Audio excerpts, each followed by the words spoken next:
Oleg thinks they're asking for too much and refuses to collaborate, but Boris scolds him and tells him that if he wants to be part of the family, then he'll help them in return or the deal is over, so Oleg has no choice but to fulfill everyone's wishes.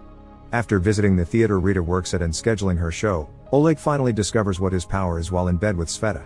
He can pour water out of his finger, which Sveta points out is useful for watering the plants.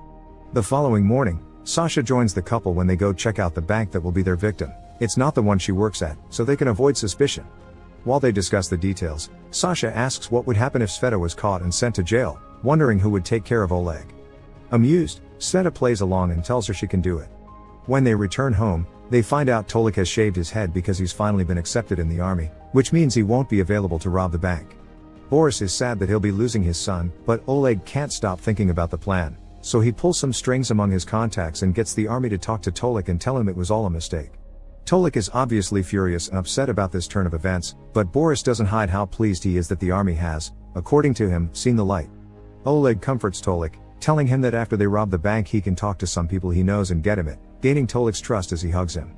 Next, they go to a funeral home to make the arrangements for Pavel's cremation.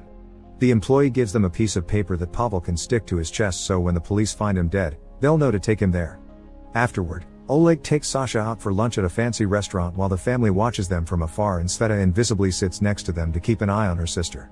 Sasha wants Oleg to take her with him after the robbery because she can't stand her family anymore, but before Oleg can turn her down, they're interrupted by the smugglers, who are also eating there. They come closer to interrogate Oleg, and when Sasha notices they're bad guys, she stands up and doesn't hesitate to beat them up. The whole family starts running away to avoid trouble, causing Sasha to lose her super strength and finally leave the smugglers behind as well. Later, the family spends the night listening to Tolik's dog sing the national anthem. The following day, it's finally time to execute the plan.